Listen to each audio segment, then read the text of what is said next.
Hello दोस्तों एवं मेरी प्यारी सहपाठी। तो मैं फिर से आप लोगों के बीच में बिहार बोर्ड का क्लास 10th का ऑब्जेक्टिव लेकर हाजिर हूं। तो मैं आज आपको बताने वाला हूं मैथ का ऑब्जेक्टिव। तो समय को नहीं बर्बाद करते हुए चलिए आगे बढ़ते हैं।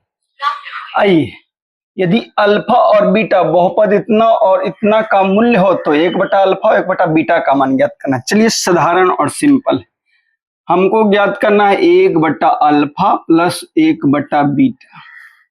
ठीक है, तो इसका फॉर्मूला डायरेक्ट लिखिए -b/c। ठीक है, देखिए ऐसे आएगा तो ये कट जाएगा तो -b/c डायरेक्ट फॉर्मूला आएगा। ठीक है, याद रखिएगा आप, अच्छा से आपको याद करना है कि 1/अल्फा प्लस 1/बीटा बराबर होता है -b/c। कोई दिक्कत नहीं। देखिए ये समीकरण है आपको, तो यहाँ रहता है जो a रहता है, यहाँ b और यहाँ c। देखिए b के जगह कुछ नहीं यानी 1 है, तब b के जगह 1, c के जगह 1 है तो 1, तो आ गया इसका आंसर -1। तो याद रखेगा फॉर्मूला एकदम वी है, बार बार आएगा एकदम वी है, कर लीजिए। ठीक है, 1/अल्फा प्लस 1/बीटा होगा -b/c, तो आंसर आ गया -1। ठीक है, ठीक है, उम्मीद करते हैं कि आपको समझ में अच्छा से आ रहा हो। ठीक है ना, चलिए आगे बढ़े, आगे बढ़े बउआ, बोलो मेरे सोना, बताइएगा कोनो दिक्कत होगा तो जल्दी जल्दी बोलिएगा। चलिए देखिए नेक्स्ट क्वेश्चन है आपका,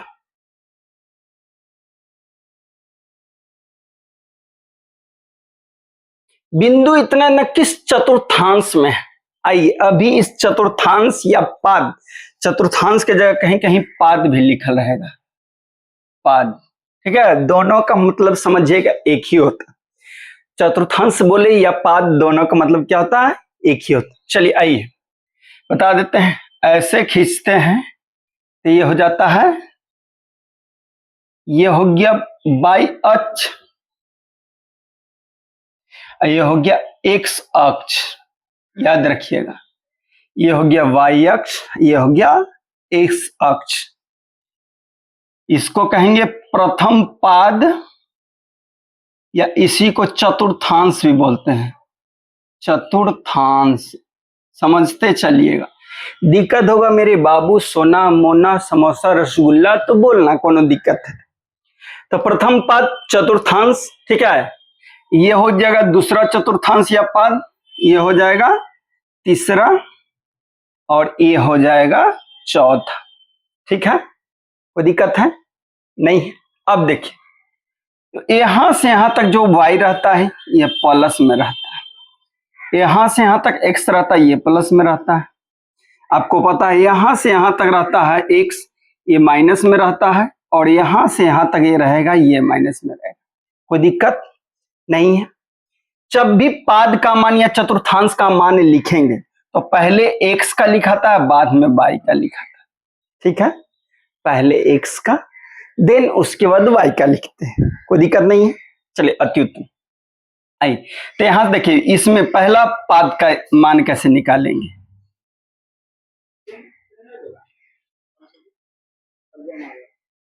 अंदर देखिए उज्जे है, देखो ना कंट्रोल। देखिए इसमें देखिए पहला पाद या चतुर्थांश का मान ज्ञात करते थे, यहाँ प्लस है यहाँ भी प्लस, याद रखिए पहले x, तो यहां से यहां तक x है, तब x की जगह प्लस, y की जगह भी देखिए प्लस, यानी पहला चतुर्थांश में जो मान आएगा प्लस प्लस वाला आएगा। ठीक है, अब दूसरा में आते हैं, तो पहले x होता है देन उसके बाद y होता है। ठीक है, तो यहां देखिए यह हो गया x, x का मान देखिए माइनस, तो माइनस, अब y का मान देखो प्लस, तो प्लस। तो सेकेंड क्वाड्रेंट या सेकेंड पाद या चतुर्थांश में पहला माइनस आएगा, दूसरा प्लस आएगा। ठीक है, अब तीसरा में देखिए पहले x उसके बाद y, तो पहले x देखिए माइनस है, अब y भी माइनस, यानी तीसरा में दोनों माइनस होगा, x का भी वैल्यू माइनस में अब प्लस में दोनों का। ठीक है ना, तो ध्यान दीजिएगा। ठीक है, समझ में आ रहा है। चलिए अति उत्तम, समझ में आ रहा तो बहुत अच्छी बात है, ध्यान से देखिएगा। चौथा में देखिए x पहले y बाद में, एक्स देखिए यहाँ प्लस है, अब y माइनस है, ठीक है। तब पहला चतुर्थांश में प्लस प्लस रहेगा, दूसरा में माइनस प्लस, तीसरा में माइनस माइनस और चौथा में प्लस माइनस। तो देखिए बिंदु, मान लीजिए एग्जाम्पल के तौर में आपको पहले बता देते हैं, मान लीजिए कि हमको चेक करना है कि 3 और 7 है, किस चतुर्थांश या किस पाद में है। दूसरा मान लीजिए कि दूसरा -3 और 6 किस चतुर्थांश में या पाद में। मान लीजिए तीसरा क्वेश्चन है 4 और 9 किस चतुर्थांश में। मान लीजिए उसके बाद है 2 और -10 किस चतुर्थांश में। मान लीजिए 3 और -1 किस चतुर्थांश में है। -1 और -2 किस चतुर्थांश में है। ये क्वेश्चन है, मान लीजिए कि चेक करना है किस चतुर्थांश में है। तो अंक नहीं देखना है, इसके आगे साइन देखना। देखिए यहाँ प्लस है, यहाँ भी प्लस, तो प्लस दोनों जगह प्लस प्लस, यहाँ भी प्लस यहाँ भी प्लस। देखिए कहाँ कहाँ प्लस प्लस प्लस, यानी ये पहला चतुर्थांश या पाद में, ठीक है ना। ठीक है, समझ में आ रहा है कि नहीं मेरे बउआ रसगुल्ला, मेरे छुहारा, मेरे किशमिश। आओ दूसरा में देखो, यहाँ माइनस है यहाँ प्लस है, माइनस प्लस किस चतुर्थांश में है, दूसरा में, ठीक है। फिर देखो यहाँ प्लस है यहाँ माइनस है, यहाँ प्लस यहाँ माइनस, प्लस माइनस किस चतुर्थांश में, चौथा चतुर्थांश में। यहाँ देखो दोनों जगह माइनस है, यहाँ दोनों जगह माइनस, तो तीसरा में। यहाँ देखिए एगो में प्लस एगो माइनस, प्लस और माइनस किस में है, चौथा चतुर्थांश या पाद में, दोनों जगह माइनस, तो तीसरा में, ठीक है। आसान है कि नहीं। तो उसी तरह से बिंदु देखे 4 और 3, तो एक जगह प्लस है एक जगह माइनस, तो किस चतुर्थांश में जाएगा, प्लस और माइनस। देखिए प्लस और माइनस, तो चतुर्थ चतुर्थांश या चतुर्थ पाद में, ठीक है। आसान है कि नहीं, आप ही बताइए आसान है कि नहीं। एकदम बहुत सिंपल सा और आसान है।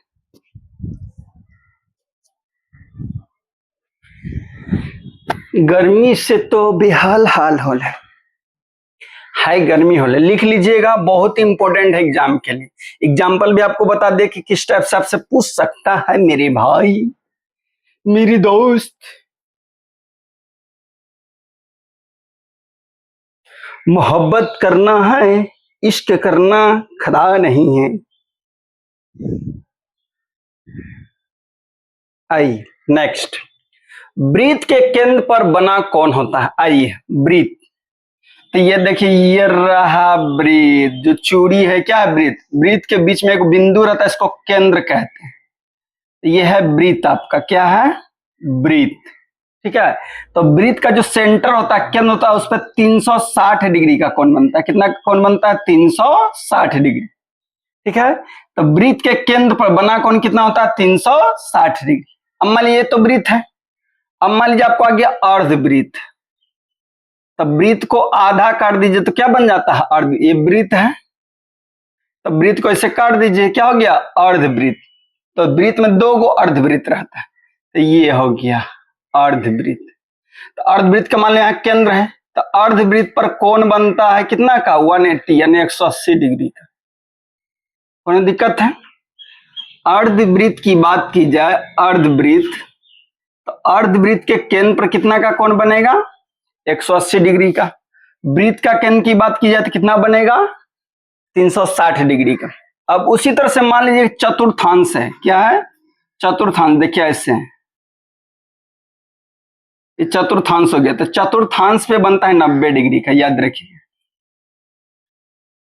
चतुर्थांश, चतुर्थांश के केंद्र पर कितना डिग्री का कोण बनता है, 90 डिग्री। वृत्त रहेगा तो 360 डिग्री, चतुर्थांश तो 90 डिग्री, अर्धवृत्त रहेगा तो 180 डिग्री, ठीक है ना। समझ में आ रहा है, पक्का। चलो अति उत्तम, लिखते चलिएगा और लिख लीजिएगा, आपको आगे आसानी होगा।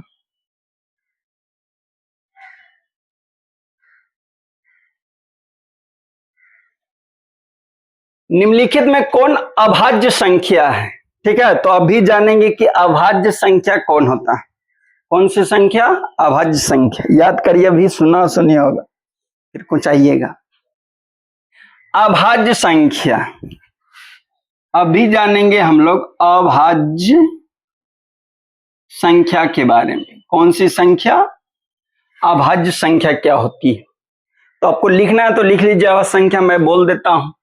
वह एक से बड़ी ऐसी संख्या जो खुद का पहाड़ा में आए और एक का पहाड़ा में, एक से बड़ी वैसी संख्या जो एक का पहाड़ा में आए और खुद का पहाड़ा में, उसे अभाज्य संख्या कहते हैं। एज फॉर एग्जाम्पल, आप समझिए इसका उदाहरण, जैसे 2, 3, 5, 7, 11, 13, 17, 19, 23, आगे जाते जाएगा, अनंत तक जाएगा। ठीक है, अनंत तक जा सकते हैं इसमें।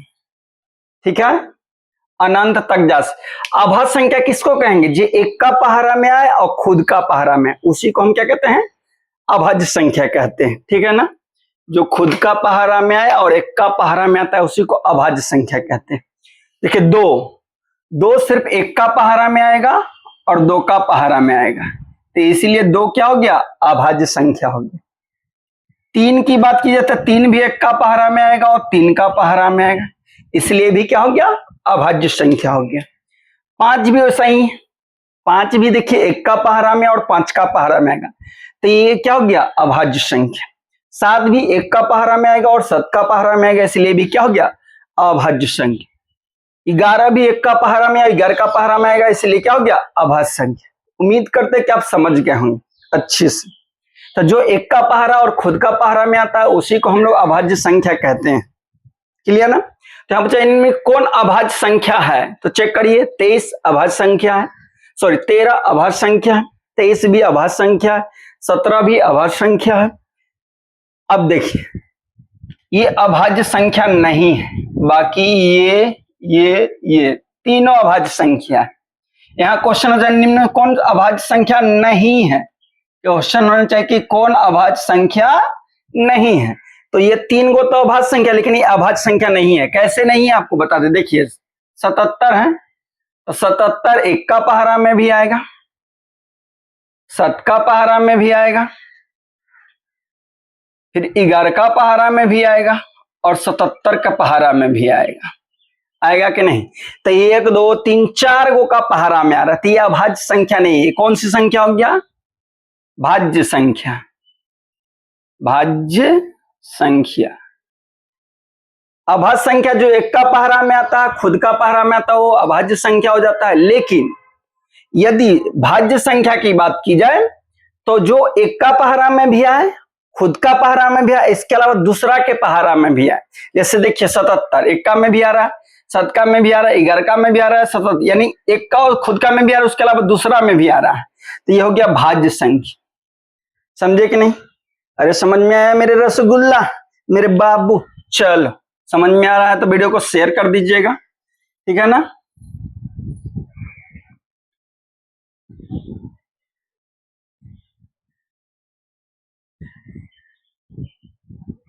चलिए देखिए नेक्स्ट क्वेश्चन।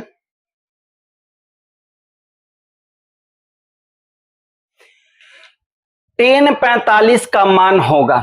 चलिए 10 सबका मान आपको लिख देते हैं भैया। 10 0 डिग्री का कितना होगा? 10 30 डिग्री का कितना होगा? 10 45 डिग्री का कितना होगा? 10 60 डिग्री का कितना होगा? 10 90 डिग्री का कितना होगा? ठीक है ना? याद कर लीजिएगा, इंपॉर्टेंट। तो 10 0 का 0, 30 का 1/√2, देखिए 1 चल जाएगा यहाँ तो 45 का हो गया, और √3 चल जाएगा यहाँ तो 60 का हो गया। है इसका नोट डिफाइन यानी अपरिभाषित। ठीक है ना? यानी 10 0 का मान 0 होता है, 10 30 का मान 1/√3 होता है, 10 45 का मान 1 होता है, 10 30 60 का मान √3 होता है, और 10 90 का मान अपरिभाषित यानी जिसको डिफाइन नहीं कर सकते। तो यहाँ पूछा था 10 45 का मान, तो दिख रहा है 10 45 का मान कितना होता है? 1, तो आपका आंसर भी होगा 1। आसान था कि नहीं? सिंपल साधारण था, बहुत आसान, जो आप एक झटके में समझ सकते थे। ठीक है, लिखते चलिएगा थोड़ा थोड़ा, जैसे बोलते हैं ना बूंदे बूंद तालाब भरता, वैसे ही आप नोट निकालिए, पेज निकालिए, उस पेज पे जो भी जरूरी आपको लगता है उसको क्या करिए? राइट डाउन करते चलिएगा।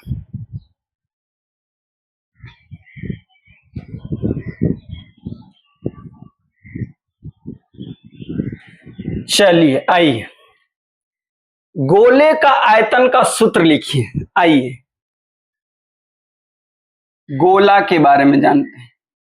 गोला, गोला से 2-3 फार्मूला आता है बार बार, जो आपको याद करना है लिख लीजिए।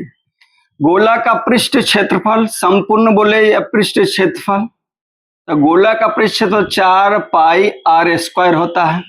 गोला का पृष्ठ क्षेत्रफल बोले, संपूर्ण पृष्ठ क्षेत्रफल बोले, टोटल सरफेस एरिया बोले तो 4 पाई आर स्क्वायर। ठीक है। अब आपसे पूछे कि आयतन क्या होता है गोला का, आयतन पूछे तो आयतन होता है 4/3 पाई आर क्यूब। ये गोला के बात है, यही 2 गोला का फॉर्मूला होता है जो आपको जानना है।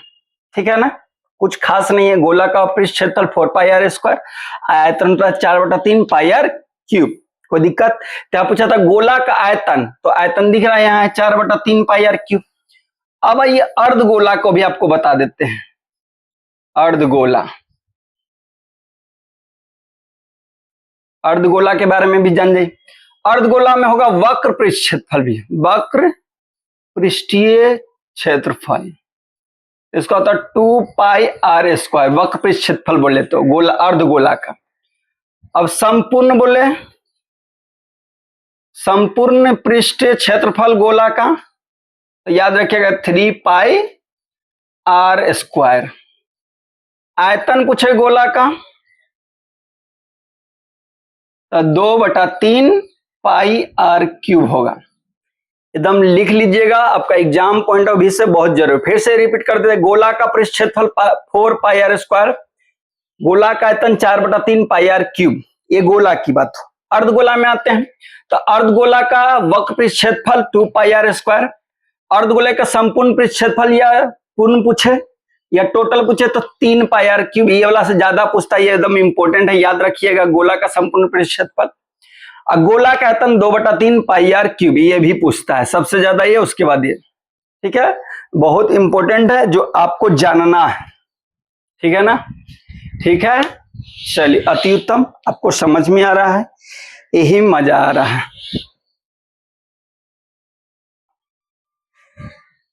चलिए चलिए चलिए, उम्मीद करते हैं कि आपको समझ में आ रहा होगा। आ रहा है तो वीडियो को शेयर कर दीजिएगा, शेयर नहीं करते कर दीजिए, लाइक भी नहीं करते लाइक कर। तो मूल बिंदु का निर्देशांक क्या होता है, चलिए आइए जानते हैं। ऐसे खींचते तो ये एक्स अक्ष, सॉरी वाई अक्ष है या एक्स अक्ष, ऊपर से ऐसे खींचे, इसको कहते हैं वाई अक्ष, यह हो गया वाई अक्ष, यह हो गया एक्स अक्ष।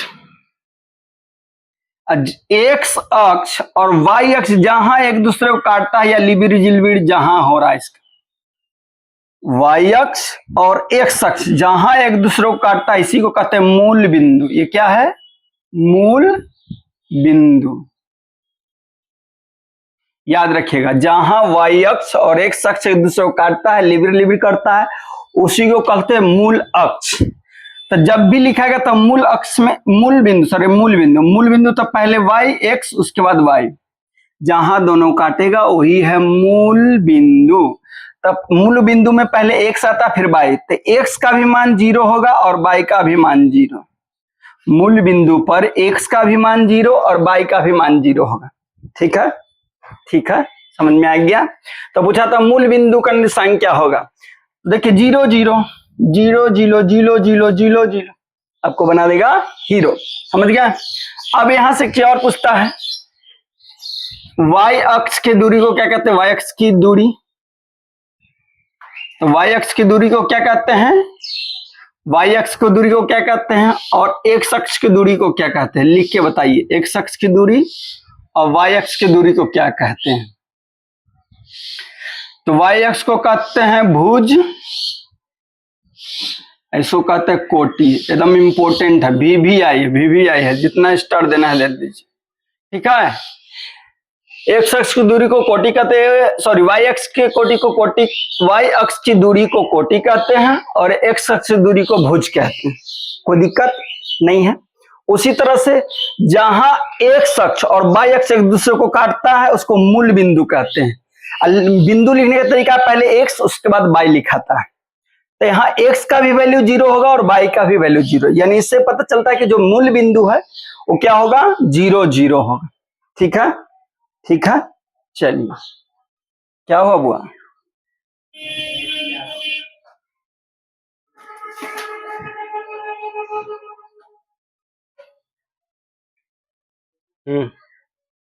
चलिए नेक्स्ट देखिए, क्वेश्चन है साइन थीटा बराबर 3/5, तो बोला है कि कोस थीटा का मान ज्ञात कीजिए। किसका मान ज्ञात कीजिए? कोस थीटा का मान ज्ञात कीजिए। आपको देले है साइन थीटा बराबर 3/5, ठीक है, तो आपको बोला है कि कोस थीटा का मान ज्ञात कीजिए।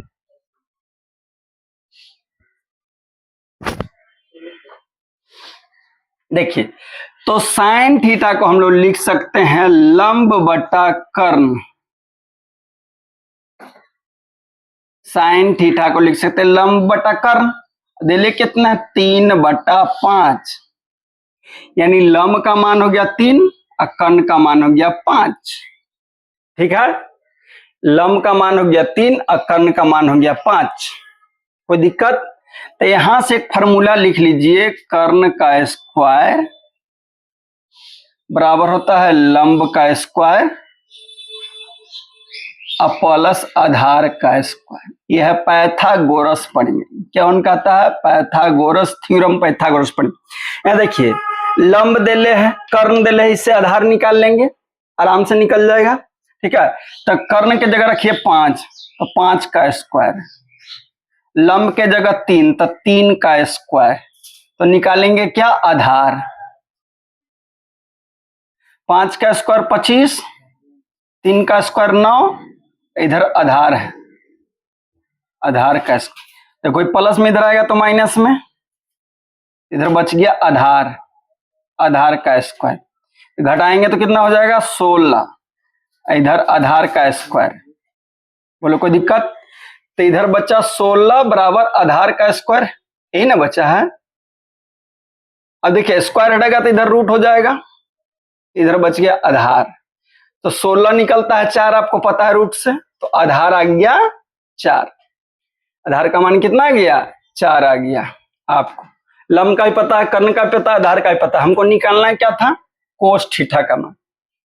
तो कोस थीटा का मान होता है आपका आधार बटे में कर्ण। तो देखिए, आधार का मान कितना है? 4 है। कर्ण का मान कितना है? 5, यानी 4/5। यही आपका आंसर आ गया कोस थीटा का। 4/5 कहाँ है? 4/5 देख लीजिए ऑप्शन ए में। उम्मीद करते कि आपको समझ में आ रहा होगा। ठीक है, अरे समझ में आ रहा है कि नहीं बउआ? नहीं आ रहा है तो कमेंट करो, आ रहा है तो भी कमेंट करो।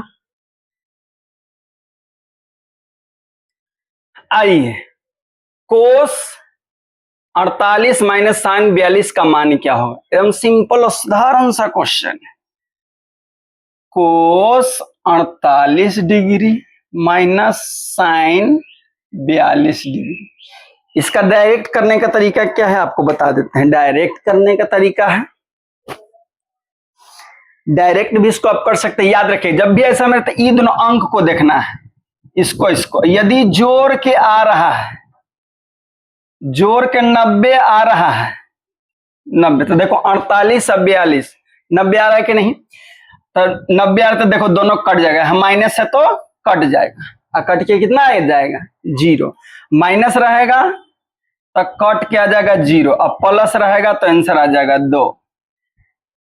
ठीक है, तो माइनस क्या है आया बताते हैं आप।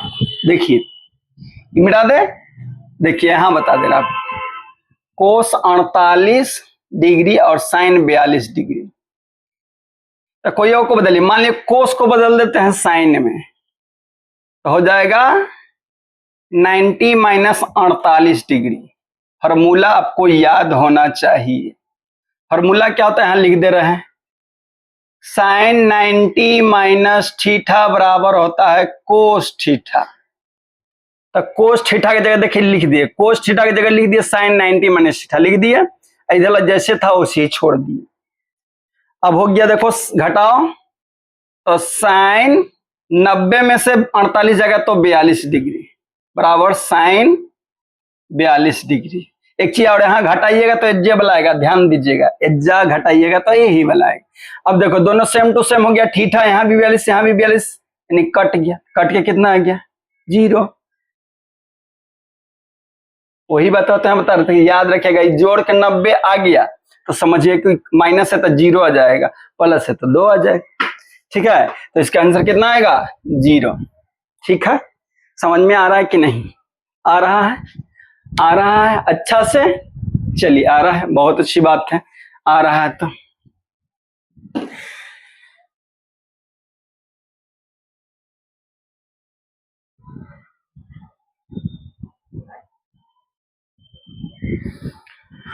आज के लिए इतना ही रहने देंगे।